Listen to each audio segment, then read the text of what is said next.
Où trouver tous les produits 100% Outre-mer? Chez Tropique Marché à Saint-Ouen. Les fruits et légumes et toutes les spécialités salées et sucrées servies avec bonne humeur par une équipe exclusivement ultramarine. Retrouvez l'ambiance et le goût du pays chez Tropique Marché à Saint-Ouen-sur-Seine et sur tropiquemarché.com. Martinique Actualité. Le leader du mouvement contre la vie chère, Rodrigue Petitot, a été condamné ce vendredi matin à 1 an de prison avec sursis après 2 jours de procès. Il a également été condamné à une amende de 500 € et devra verser des indemnités symboliques aux parties civiles. À peine la décision prononcée, ses soutiens se sont rassemblés devant la prison de Ducos où il a été libéré sous bracelet électronique en lien avec une autre condamnation. Accompagné de ses avocats, il a salué ses partisans avant de se diriger vers son domicile. Un peu plus tard, un autre convoi a pris la direction du QG du RPRAC à Dillon où il a adressé un discours enthousiaste à la foule. On écoute Rodrigue Petitot. On est là les amis, on te dit ça après bon Dieu, nous pas fait personne. Bon Dieu qui a fait travail, le temps de Dieu c'est pas le temps des hommes. Moi-même, je ne pas affaibli. Peu importe ça il fait, ça quand on est ultra déterminé. Maintenant on va prendre les choses calmement, tranquillement avec du recul. Et puis on va faire ce qu'il y a à faire puisque le combat ne fait qu'en commencer. Là on est sur les premiers actes. Ils ont dévoilé leur jeu, on a dévoilé leur nôtre, mais on continue à mener le combat parce que la vie est encore plus chère. Donc respect à tout le monde. Et Rodrigue Petitot a évoqué la suite du combat à mener et demandé la venue de Manuel Valls, le ministre de l'Outre-mer, à la Martinique. Ce dernier, lors d'un échange hier avec Serge Letchimy, a déjà laissé entendre qu'il serait prochainement dans l'île. Et dans un dossier donc différent, comme je vous le disais, Rodrigue Petitot avait été reconnu coupable début décembre d'intimidation à l'encontre de maires de Martinique et condamné à 10 mois de prison ferme aménageable. Sur ce sujet, on écoute Maître Max Belmar. Nous allons saisir immédiatement le juge d'application des peines pour qu'elle puisse statuer sur l'organisation de la mise en place du bracelet électronique. Client, vous avez vu, nous n'avons pas pu commenter puisqu'on ne lui a pas extrait et qu'il était par visioconférence, donc la peine a été prononcée, mais nous n'avons pas eu d'entretien avec lui. Nous avons obtenu 3 relax dans cette affaire. Il y a vu, comme je vous l'ai dit au début, le risque en cours était de 20 ans, nous avons 12 mois de prison avec sursis. Il y a quand même matière à être satisfait. Je ne dirais pas que c'est la victoire, puisqu'il y a quand même une condamnation, il y a quand même une condamnation pour rébellion.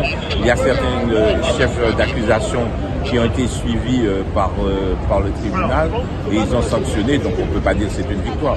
La victoire, c'est rester avec une relax totale. En Guadeloupe, la présidente de l'association d'aide aux victimes et d'information juridique 971, Huguette Barbetin, a été condamnée ce vendredi à 2 ans de prison avec sursis, 50 000 € d'amende et 5 ans d'inéligibilité.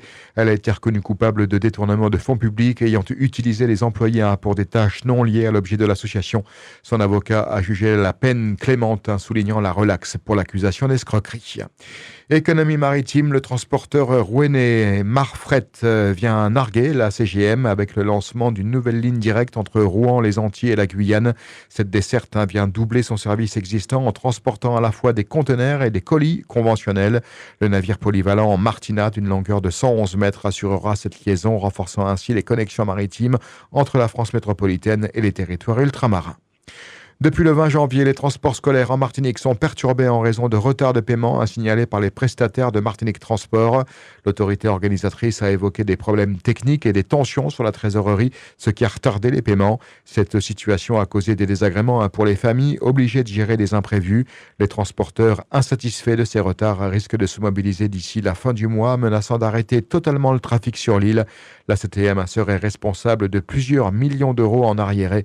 Les usagers dénoncent également l'état des bus et le manque de respect envers les voyageurs. La délégation sénatoriale aux Outre-mer a adopté un rapport sur l'adaptation de l'action de l'État dans les territoires ultramarins. Le document dénonce la dégradation de la sécurité et des violences, notamment à Mayotte, en Guyane et en Martinique. Les sénateurs préconisent un choc régalien avec 38 recommandations incluant une densification des forces de sécurité, une lutte renforcée contre les trafics et une meilleure gestion de l'immigration. Ils appellent également à une diplomatie des Outre-mer pour renforcer la souveraineté de la France dans ces territoires. Emmanuel Macron ou l'isolement du roi des solitaires. Depuis les élections législatives anticipées de l'été dernier, Emmanuel Macron semble avoir trouvé une nouvelle passion, l'isolement politique. Une situation qui, comme un bon vin, s'améliore avec le temps. Si c'était flagrant avec Michel Barnier, c'est un peu plus subtil avec François Bayrou, mais quand même, l'impression générale, selon un parlementaire LR, c'est qu'Emmanuel Macron est devenu un grand absent, un peu comme cet oncle que l'on invite à Noël, mais qui finit toujours par s'éclipser au moment du dessert. C'est un peu la fin du second mandat de Jacques Chirac, version 2.0. L'Élysée est figé, les conseillers en fuite et une ambiance de fin de règne où rien ne se passe. Et si l'on en croit certains, ce n'est pas juste une question de calendrier, mais bien d'une forme d'isolement, même à l'intérieur de son propre palais, un président plus présent sur Twitter que dans le quotidien des Français. Santé, le dernier bilan de surveillance épidémiologique de la dengue en Martinique, couvrant la période du 13 au 19 janvier, montre une circulation active mais stable du virus. L'île reste en phase 2, caractérisée par une activité soutenue sans aggravation significative. Depuis début 2025, 4 hospitalisations ont eu lieu suite à ces suspicions. Et la grippe continue, elle, de se propager en Martinique. Selon le dernier bulletin de Santé publique France, entre le 13 et le 19 janvier également, 1600 cas cliniquement évocateurs ont été enregistrés, soit une nette augmentation par rapport aux semaines précédentes. Les autorités sanitaires rappellent l'importance de la vaccination, notamment pour les personnes vulnérables. Le virus de la grippe A est prédominant et les gestes barrières restent essentiels pour limiter sa propagation. Olivier Dubois, journaliste d'origine martiniquaise enlevé au Mali par le groupe djihadiste JNIM en avril 2021, a partagé son expérience dans un livre Prisonnier du désert. Il explique qu'il aurait probablement été tué si capturé par Daesh en raison de la violence extrême que ce groupe exerce, contrairement à JNIM qui enlève pour obtenir des rançons. Pendant ses 711 jours de captivité, il a réussi à conserver des notes secrètes malgré les dangers, témoignant ainsi de sa persévérance en tant que journaliste. Son récit met en lumière l'importance de la gestion du temps et de l'incertitude durant cette épreuve.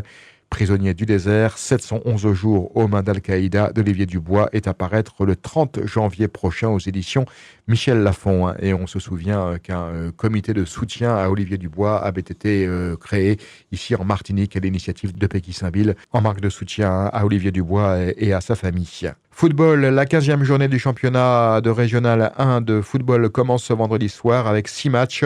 Au programme, Club Péléen affronte le Golden Lion, le RC Saint-Joseph reçoit le Club Colonial et l'Aiglon joue contre l'US Diamantinoise. L'Émulation rencontre le New Club tandis que l'Espoir défie le CS Casse-Pilote et enfin le CO Trenel dispute un derby foyalais contre le Golden Star. Et puis demain au stade Louis Exercès de Sainte-Marie, le gros match de la journée se dispute entre la Samaritaine et le Club franciscain. Des rencontres cruciales pour les classements, des matchs riches en enjeux à ne pas manquer donc ce soir et demain. Et tout de suite, c'est l'agenda du week-end sportif avec Rémi Colbert. Bonjour à tous, nous ouvrons cet agenda par du handball féminin. La 15e journée du championnat de pré-national débute ce soir à 20h. L'Entente des Est reçoit le Réveil sportif. Le leader, l'Arsenal, est en déplacement chez l'Entente Citron Tivoli. Demain à 19h, le club sport ira affronter l'ASC Ducos.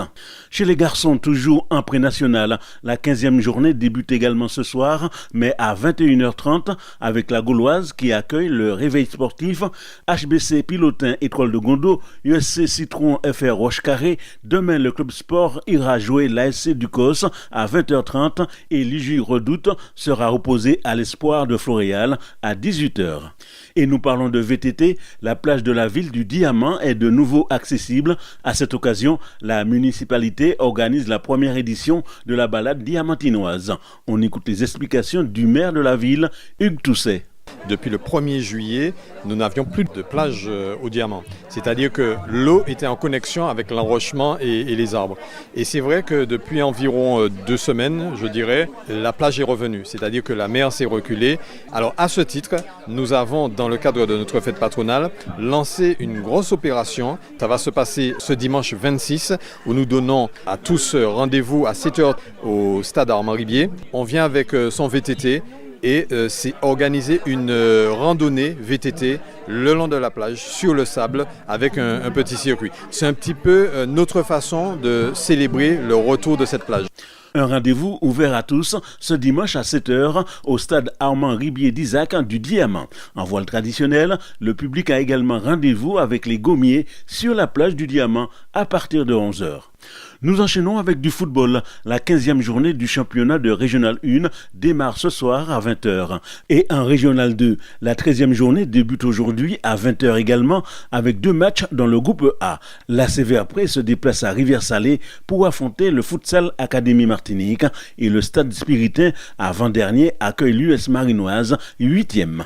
Demain, le leader, l'Inter de Sainte-Anne, ira chez le 5e, le CS Vauclinois. Pour le coach de ce dernier, Guy Albert Gézoff, ce ne sera pas évident. C'est le leader, c'est la grosse équipe du groupe. On ne peut pas être classé en phase aller avec 11 victoires pour être une petite équipe. Donc le job ne sera pas évident, mais on va essayer de répondre. Dans le groupe B, aujourd'hui, le leader, l'AS Mondizes, accueille le 10e du classement, le Silver Star, et l'Océanique 6e reçoit le 8e, le Réveil Sportif.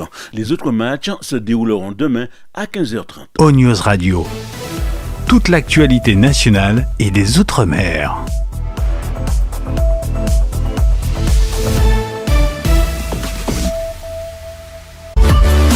O-News Radio sur outremernews.fr.